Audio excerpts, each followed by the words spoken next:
Kalaupun mereka melakukan demikian, pukul mereka dengan pukulan yang tidak membekas. Coba mukul tapi nggak boleh berbekas. Artinya tetap harus kasih sayang. Ya, contoh dalam Quran Nabi Ayub. Nabi Ayub itu sudah nazar. Padahal ya karena istrinya pun berniat baik kalau di dalam tafsir itu. Tidak ada makanan di rumah karena Nabi Ayub sakit. Kemudian kerajaan itu mengumumkan putri raja ingin rambut yang bagus untuk hiasan. Nah, istri Nabi Ayub itu rambutnya bagus, maka dipotong rambutnya, dijual, gitu. Nah, Nabi Ayub nggak suka dengan perbuatan itu.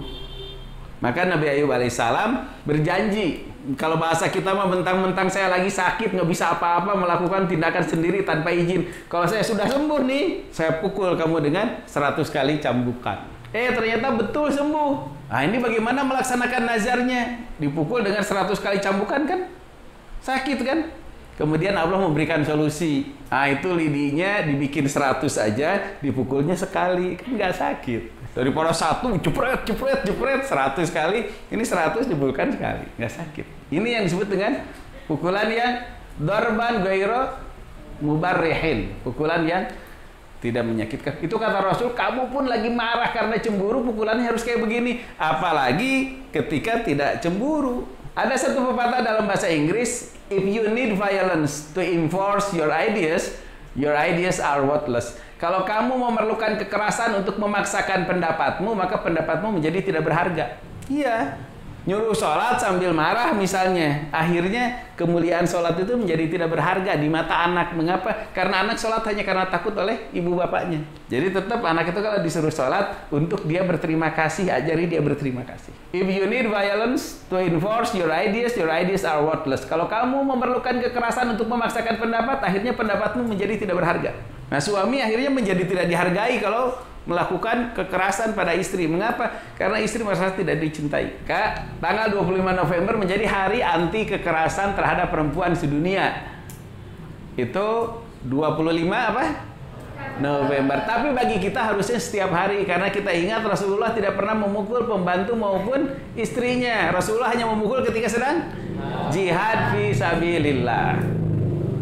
Ini cuma buat ingat saja. Tapi kalau buat kita, tidak harus menunggu 25 November untuk sadar bahwa istri itu harus diperlakukan dengan baik. Kemudian ayat itu selanjutnya, waja'ala bainakum mawaddah warahmah. Ini salah satu pelajaran dari guru saya. Apa bedanya mawaddah dengan rahmah?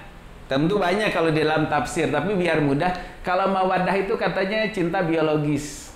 Mawaddah itu cinta di waktu masih muda lah. Sampai usia 55 gitu. Ya masih ada kasih mesranya. Tapi kalau sudah tua, itu tetap ada kasih sayang yang sifatnya psikologis. Biar sudah sepuh pun saling menyayangi. Mengapa? Karena pengalaman di masa mudanya ya pengalaman saling mencintai. Tapi kalau masih mudanya pengalamannya saling memukul, saling mencibir, saling menjelekan, udah tuanya nggak bisa semesra ini.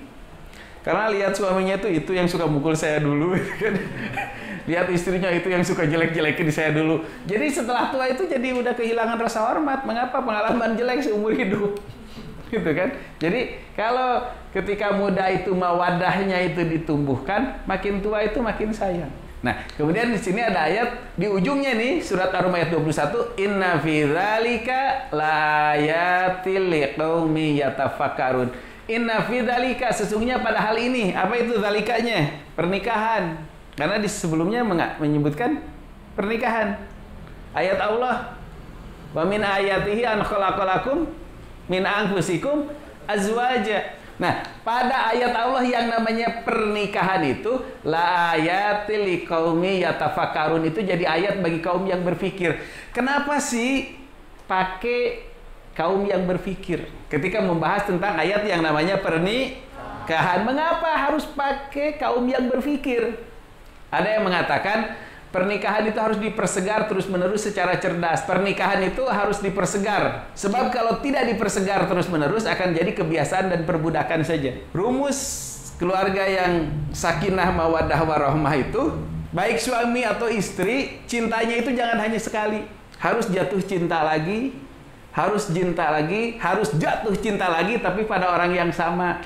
jatuh cinta lagi sama istri itu, jatuh cinta lagi sama suami itu, jatuh cinta lagi pada orang yang sama. Gimana caranya? Dipikirkan dengan hadiah-hadiah kecil, dengan kebahagiaan kecil yang diciptakan di antara kalian secara kreatif. Tapi kalau tidak dipersegar dengan cara kreatif itu, akhirnya jadi kebiasaan dan perbudakan saja ya. Gimana lagi, saya sudah punya anak, ya sudahlah, dijalani aja lah, gitu jadinya. Nah, maka pernikahan itu harus menjadi sarana berbagi kelebihan dan saling menutupi kekurangan. Mengapa? Karena tidak ada pasangan yang sempurna bagi kita. Yang ada adalah pasangan yang saling menyempurnakan. Kalau kekurangan mah semua juga ada, apalagi kalau lagi kesel. Orang itu kalau dicari-cari kekurangannya pasti ketemu. Siapapun. Nggak ada pasangan yang sempurna. Yang ada itu pasangan yang saling menyempurnakan. Kadang-kadang kan kalau santri suka mintanya gitu sama kiainya. Pak, saya kalau mau menikah tolong carikan ya yang sesuai 4. Yang cantik, yang anak orang kaya, yang keturunannya baik, agamanya baik gitu kan. Kemudian kata kiainya, kamu mati dulu dan kamu temukan itu di sorga. Kalau di dunia itu kadang ada yang cantik kelakuannya kurang baik gitu. Ada yang kelakuannya baik tapi kurang cantik. Ada yang pasti ada kelebihan kekurangan. Makanya nggak usah banyak kriteria kalau menikah. Kalau kata Ustadz Jarkasi, yang namanya pernikahan yang cocok itu muslim sama muslimah. Pokoknya kalau muslim sama muslimah pasti cocok. Yang nggak cocok itu kalau muslim sama muslim, kalau muslimah sama muslimah itu pasti nggak cocok. Karena kalau dicari-cari kriterianya, pasti selalu ada kekurangan. Tidak ada pasangan sempurna, yang ada adalah pasangan yang saling menyempurnakan. Maka kalau pernikahan itu menyadari saling menyempurnakan, maka tumbuhlah anak-anak yang salihah gitu kan, membangun rumah tangga. Itu ketika melihat orang itu saling menyempurnakan. Dari tidak punya rumah, jadi punya rumah sendiri. Dari tinggal di mertua indah, jadi punya rumah sendiri. Itu kan karena saling melengkapi. Nah, kemudian di dalam Al-Quran, itu ada kalimat, hunna libasul lakum wa antum libasul lahunna. Kalau nanti kalian menikah, ingat kalian ini punya tugas menjadi pakaian buat pasangan hidup. Kenapa? Karena Quran mengatakan, hunna. Hunna ini domir buat siapa? Buat perempuan. Libasul lakum. Perempuan itu ibarat pakaian buat laki-laki. Dan kalian juga pakaian buat perempuan. Maksudnya apa? Tadi yang namanya pakaian itu kan satu biar indah. Yang kedua biar gak masuk angin. Yang ketiga menutup aurat. Ada sesuatu yang malu kalau kelihatan orang menjadi tertutup. Nah, rumah tangga itu seperti itu. Kekurangan pasangan ditutup sama kita. Karena kalau saling menjelekan, sebenarnya ada istilah menepuk air di dulang terpecik muka sendiri. Jadi kalau kita memukul air di dulang, kenanya kita. Kalau kita jelekan istri, ya sebetulnya yang jelek kita. Nah, ini fungsi pakaian. Penutup aurat, jadi kebanggaan pemakainya, penghangat di kala dingin, penjaga di kala panas. Ini. Suami dan istri itu harus seperti ini fungsinya terhadap pasangan masing-masing. Menutupi kekurangan pasangan, suami menutupi kekurangan istri, istri menutupi kekurangan suami. Berusaha agar istri itu bangga sama kita. Berusaha jadi suami yang istri bangga, atau berusaha jadi istri yang suami juga bersyukur, alhamdulillah istri saya gitu. Karena ibarat pakaian kan biasanya supaya jadi pantas. Yang ketiga tadi penghangat di kala dingin dan penjaga di kala panas. Dalam Quran dikatakan wa ja'ala lakum sarobila taqikumul harra, dan dia jadikan bagimu pakaian yang memeliharamu dari panas. Ini Quran ini cakep loh. Orang biasanya pakai pakaian itu kan gerah. Ini disuruh mikir bagaimana caranya punya pakaian, tapi kita nggak gerah. Itu Qurannya hebat loh. Wa ja'ala lakum sarobila taqikumul harra, dan dijadikannya bagimu pakaian yang memeliharamu dari panas. Biasanya kan kalau kita pakai pakaian tuh kepanasan. Ini gimana caranya punya pakaian tapi kita nggak gerah. Ini juga menunjukkan, oh ini kalau bagi desainer ini PR ini. Nanti kalau di antara kalian ada yang jadi mungkin produsen jilbab, pakaian, produsen khumur, apa itu khumur? Kerudung, ya, atau baju, celana. Mikir bagaimana caranya kita bisa buat pakaian itu menjaga dari panas. Biasanya kalau pakai pakaian kan gerah. Ini ada pakaiannya. Artinya kan bahannya tuh dicari bahan yang bagus. Wasaro bila taqikum ba'sakum, dan ada pakaian yang memelihara kamu dalam peperangan. Ini fungsi pakaian, ada fungsi yang sifatnya menjaga dari bahaya. Ada pakaian yang sifatnya menjaga dari panas. Ada pakaian yang sifatnya menjaga dari aurat. Jadi pakaian itu yang nutup aurat, bikin nggak gerah, tapi juga bisa menjaga diri dari bahaya. Kalau ini sih baju besi. Kemudian ayat itu An-Nahl 81, kadzalika yutimmu ni'matahu 'alaikum la'alakum tuslimun. Demikian Allah menyempurnakan nikmatnya agar kamu berserah diri. Semua nikmat tadi agar kita semakin Islam. Termasuk nikmat rumah tangga itu agar kita semakin pasrah pada Allah, agar istri kita makin pasrah pada Allah, agar anak-anak kita pun menjadi anak-anak muslim yang semakin pasrah kepada Allah Subhanahu wa taala. Nah, makanya ikatan santri itu penting. Salah satunya adalah boleh jadi kalian nanti dapat ilmu dari sini, menikahnya nggak tahu dengan siapa. Boleh jadi dengan sesama alumni, boleh jadi dengan teman di kampung, boleh jadi dengan teman kerja. Tapi ingat, kalau punya anak harus kayak kalian, suruh sekolah pesantren lagi. Dan insya Allah pesantren Nurul Fitri ini lebih panjang dari umur kita, lebih panjang dari umur saya, lebih panjang dari umur kalian. Kalau punya anak, bawa lagi ke pesantren, ya. Jangan kapok, jangan cukup saya aja yang ke sekolah pesantren, anak saya mah enggak. Jangan begitu, bawa ke pesantren. Makanya ikatan alumni penting, biar kalian tetap punya hubungan dengan pesantren. Ya, punya anak, bawa lagi ke pesantren. Betah nggak tinggal di pesantren? Merasa bermanfaat nggak tinggal di pesantren? Mau nggak anaknya nanti ke pesantren lagi? Begitu. Ya, jangan menganggap pesantren itu kayak kutukan, cukup saya aja yang terkutuk, anak saya jangan, bahaya itu. Padahal Miftahul Jannah diajarkan di pesantren, kunci surga diajarkan di pesantren. Anda berumah tangga bahagia juga diajarkannya di pesantren. Maka la'alakum tuslimun, semua nikmat itu agar kalian semakin berpasrah diri kepada Allah Subhanahu wa taala. Anaknya bawa ke pesantren ya, sekolah kan pesantren. Nanti jadi pedagang besar, buka laundry, mungkin buka toko baju, buka apa segala macam, berinfak, berzakat itu ke pesantren, biar pesantrennya makin besar, anaknya sekolahnya di sini makin bagus, gitu. Nah, yang tadi bahwa pakaian itu punya ciri-ciri yang tadi, maka implementasi pelaksanaan praktek dalam kehidupan suami istri, saling berbagi kelebihan, menutupi kekurangan. Jangan merendahkan dan jangan menghina pasangan hidup. Karena kalau kita merendahkan atau menghina pasangan hidup, sama artinya dengan menghina diri kita sendiri. Menepuk air di dulang, terpercik muka sendiri. Itu pepatah. Kalau kita jelekin keluarga, sama dengan menjelekin diri kita. Nanti kalau, nih contoh pertengkaran yang akhirnya menjelekkan diri sendiri. Kalau kata suami misalnya lagi kesel, kamu ini jelek, kamu ini susah, kamu ini miskin, kamu ini banyak kekurangannya. Nanti kata istrinya, kalau saya nggak punya banyak kekurangan, ya suami saya bukan kamu. Pasti yang lebih bagus lagi. Kan bisa begitu. Iya. Sama istri juga kalau menjelekkan suaminya, abang ini jelek, abang ini gini. Kata suaminya, kalau saya nggak punya kekurangan, istrinya bukan kamu dong. Jadi sebetulnya kita ini sudah selevel ketika menikah, ya. Jadi jangan menghina pasangan hidup. Wala tuqabbih, kan begitu di dalam hadisnya. Nah, ini resep dari Rasulullah SAW. An Abi Hurairah anna Rasulullah sallallahu alaihi wasallam qala la yafruk mu'minun mu'minatan in kariha minha khuluqan radiya minha akhar. Jangan seorang mukmin membenci seorang mukminat yang jadi istrinya. Ini sebagai contoh di sini. Kenapa jika dia tidak menyukai salah satu perangai istrinya, tentu ada perangai lain yang dia sukai. Rumah tangga itu begitu. Kita nggak suka dengan satu hal, tapi akan suka dengan hal yang lain. Suami istri akan begitu. Maka ridholah dengan takdir yang Allah sudah berikan kepada kita. Fa in karihtumuhunna fa asa an takrahu syai'an fa yaj'alallahu fihi khairan katsira.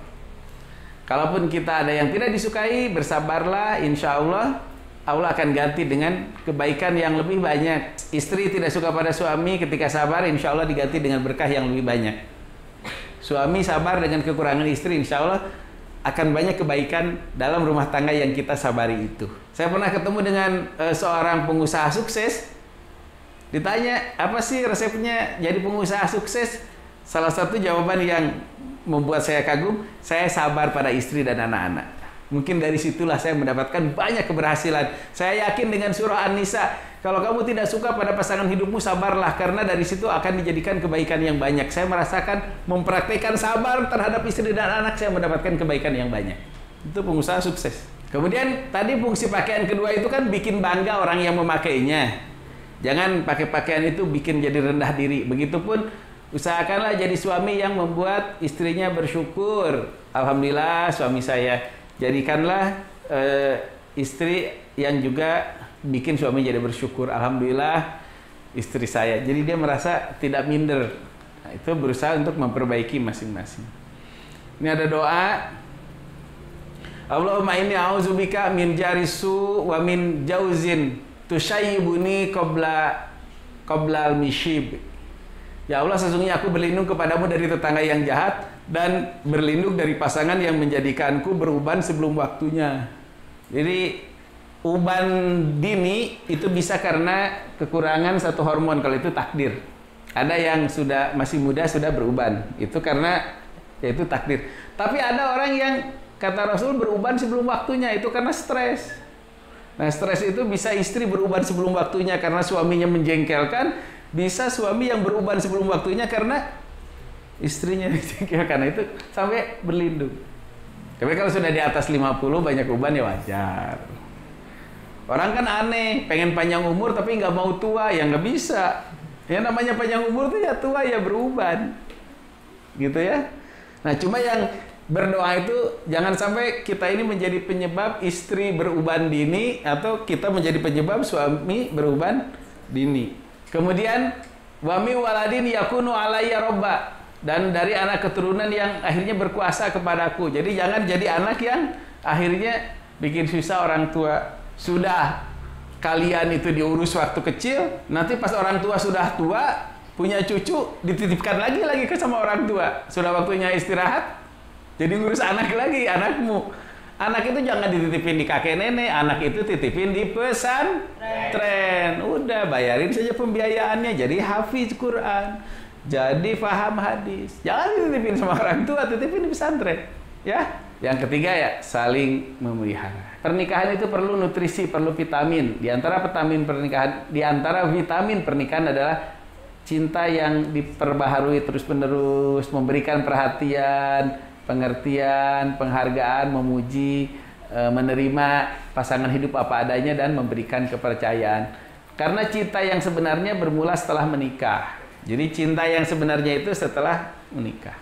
Kalau sebelum menikah itu bukan berarti cinta yang sebenarnya. Jadi ini pernikahan itu harus selalu ada cinta. Kalau cinta itu memudar, tumbuhkan lagi. Harus ada perhatian pada suami, perhatian pada istri. Di antara hal yang menumbuhkan cinta itu adalah kalau bicara itu saling berpandangan. Makanya kalau belum menikah kan qulil mu'minu yaghuddu min absarihim, qulil mu'minati yaghuddna min absarihinna. Katakan pada laki-laki tundukkan pandangan, katakan pada perempuan tundukkan pandangan. Karena saling memandang itu bisa menimbulkan cinta. Nah kalau belum menikah, tundukkan. Tapi kalau sudah menikah, ngobrol itu, lihat matanya. Tambah cinta. Cuma kebanyakan kalau suami sama istri, kalau sudah lama, istrinya ngobrol sambil masak, suaminya ngobrol sambil baca Quran. Atau suaminya ngobrol sambil pegang HP, istrinya ngobrol sambil pegang HP. Jadi cintanya enggak cepat turun, bukan cepat tumbuh, karena jarang saling bertatapan mata. Bertatapan mata itu bisa menimbulkan cinta, perhatian, harus tunjukkan perhatian. Nah, insya Allah nanti kita akan bahas lebih panjang, tapi intinya ini adalah vitamin dalam pernikahan yang harus kita berikan. Nah, kalian sekarang lagi di pesantren sini belajar bahwa cinta itu karena Allah. Mencintai amalan-amalan yang dicintai Allah. Belajarnya kan di sini. Seperti doa dari pimpinan yayasan kan tadi apa? Dalam doa itu doa kemarin pagi, ya Allah, berikan pada saya cinta yang membuat saya cinta kepada amalan-amalan yang membuat Engkau tambah cinta kepada saya, dan pada amalan-amalan yang semakin mendekatkan saya pada cintamu. Perhatian, pengertian. Ya ini belajarnya nih di pesantren ini kan diajarkan alaikum bisidqi. Apa kemarin tadi pagi? Apa? Alaikum bisidqi fi kulli. Nah, hendaklah kamu tetap berpegang pada kejujuran pada setiap perkara. Itu kan membangun trust. Ini penerimaan itu qanaah. Pujian ini bagian dari syukur. Barang siapa yang tidak bersyukur pada manusia, dia tidak bisa bersyukur pada Allah. Memuji yang tidak melampaui alhamdulillah, tapi penghargaan, ucapkan terima kasih, pengertian. Kita ini harus bukan merasa pandai, tapi harus pandai merasa. Kalau merasa pandai kita bikin jadi ria, merasa pandai bikin jadi sombong. Tapi kalau pandai merasa, kita bisa punya pengertian dan perhatian. Ini kan nanti diajarkan di pesantren itu semuanya ini nih, dari mulai SMP, SMA, ngaji kitab, semua di sini. Sehingga ketika menikah, insya Allah kalian siap menjadi laki-laki yang soleh dan siap menjadi wanita yang solihah. Punya anak, nanti anaknya yang bisa dibawa lagi ke pesantren. Pesantrennya udah bagus. Kenapa pesantrennya udah bagus? Ya karena bertumbuh seiring waktu dan kalian juga menyumbang. Ke pesantrennya jadi bagus. Ya, gitu. Paham? Paham. Nah, inilah yang bisa disampaikan. Mudah-mudahan ini menjadi kebaikan buat kita semua. Aqulu qali hadza astaghfirullah li wa lakum. Subhana rabbika rabbil izzati amma yasifun wa salamun alal mursalin walhamdulillahi rabbil alamin. Wassalamualaikum warahmatullahi wabarakatuh.